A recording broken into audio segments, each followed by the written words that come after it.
Firstly, we're going to start off with the business cycle.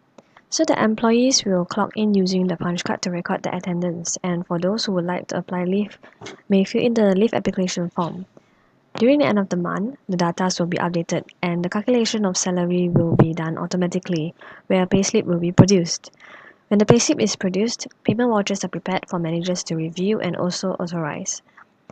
The paycheck will be distributed once the payment vouchers are authorized, and lastly, the journals are updated. Hi, good day everyone. My name is Jie Sen with metric number 254896. Now I would like to talk to you guys about data flow diagram. First and foremost, let us look at context diagram. This is payroll process system, and employees will generate punch card attendance data to the system, and then the system will generate EPF, SOXO, and EIS contribution form data and payment details to the related agencies. Lastly, the system will generate payslip data, payment voucher data, and payment details to the employees. Next, let's look at DFD Level 0.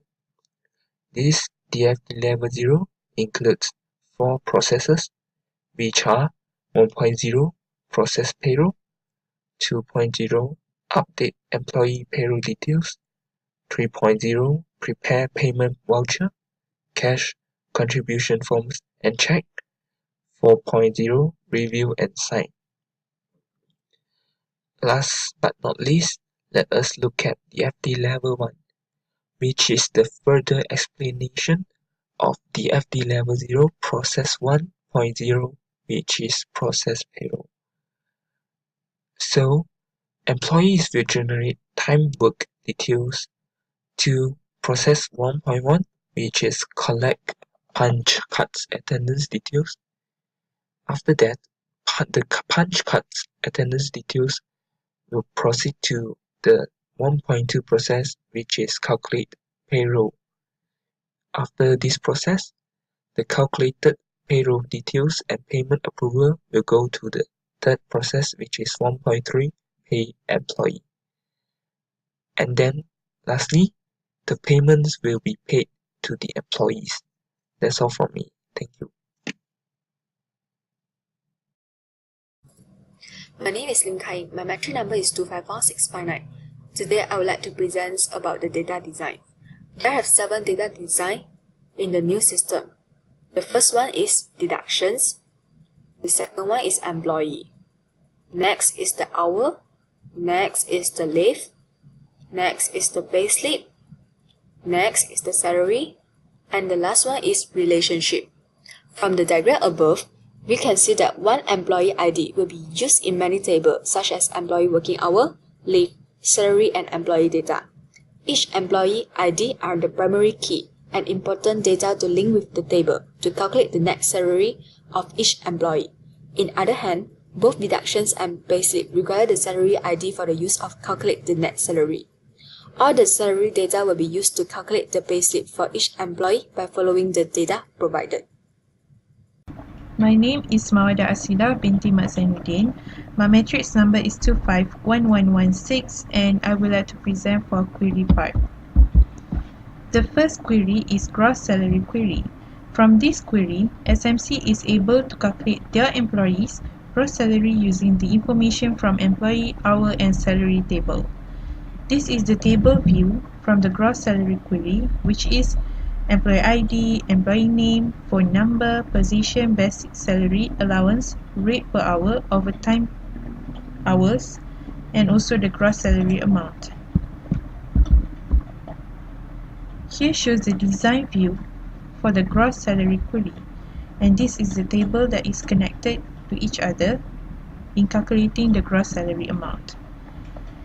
We are using the builder to make a formula to calculate the gross salary.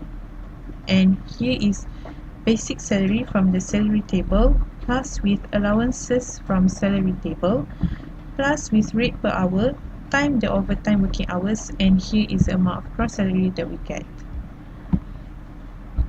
The second query is EPF query. From this query, SMC is able to calculate the EPF amount of each employee and SMC. The data is gained from deductions, employee and payslip table, and here is a table view of EPF query which have employee ID, employee name, gross salary, EPF in percentage, and also the EPF amount, which is in Ringgit Malaysia. Next is the design view and also the builder to calculate the EPF amount. The third one is SOXO query, which is same as the EPF query. This query is used to calculate the SOXO amount and taking the information from the same table. The difference is just the percentage, because EPF we are using 12% and SOXO we are using 11%. And here is the table view. Next is the design view and also the builder. The design view here is showing the 4 tables connected to each other in calculating the SOXO amount, and here is the builder. We are using this formula to calculate the SOXO amount. Last is net salary query. The net salary query is used to calculate the net salary amount, which is the gross salary calculated earlier minus all the deductions available in SMC, which is the SOXO and also EPF amount. And here is a table view of the net salary query. The design view here showing that we are using only payslip table, because all the gross salary, EPF amount, SOXO amount that we calculated earlier, we put in the payslip table, and here is showing what we have in the table view earlier. So this is the builder we are using. Net salary is equal to the payslip from the table payslip, which is gross salary, minus the EPF amount from the payslip table, and also the SOXO amount from the payslip table. Thank you. I'm Amira, 252560. So today I will explain interface report. It consists of 5: employee data report, hour worker report, leave report, salary data, and payslip. So I will explain employee data. For employee data, it provides the personal information of employee that work in SMC. The item that included is employee ID, employee name, address, postcode, country, employee email, phone number, employee type, and position. It often contains personally identifiable information, and it is useful for reviewing the detail of employee. Secondly, our worker report. It identifies the employee who are working more than normal working hour.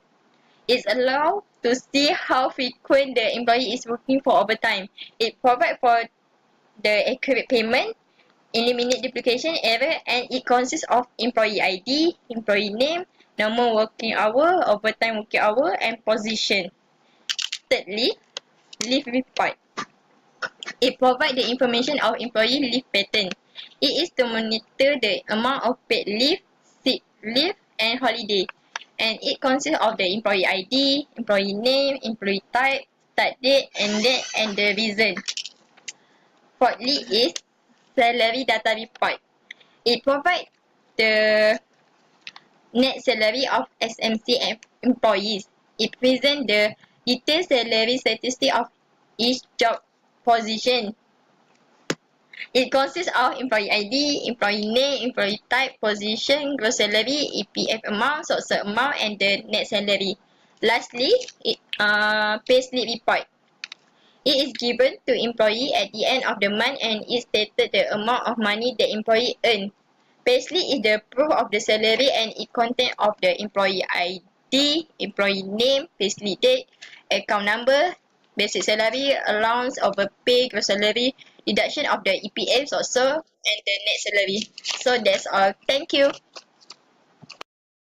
Okay, so now I'm going to show you the interface of our system and also tell you about the user manual. So the first one, basically, this is the login form, which will be used by all the staffs of the company. So firstly, as you can see, there's the create account there. So if you do not have an account, you may create an account. And if you're an existing staff, you can just log in using your username and also password and click login.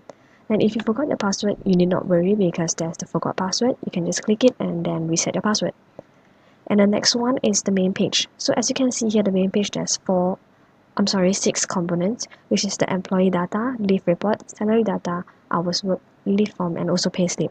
So basically, you can just select on which information that you would like to access, and you just click on it, and the information will occur. So if you have any problems while trying to access, you can just click help, and it will teach you the ways on how to access. And once you're done, you can just click log out. So the third one is the leave application form. So whenever an employee wants to apply a leave, they should fill in this form.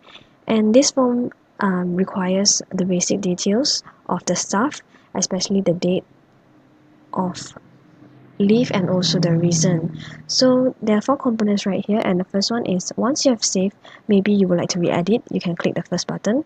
And then if you like to cancel your leave application, you can click the second icon. This is to save. And the last one is to print out your leave form.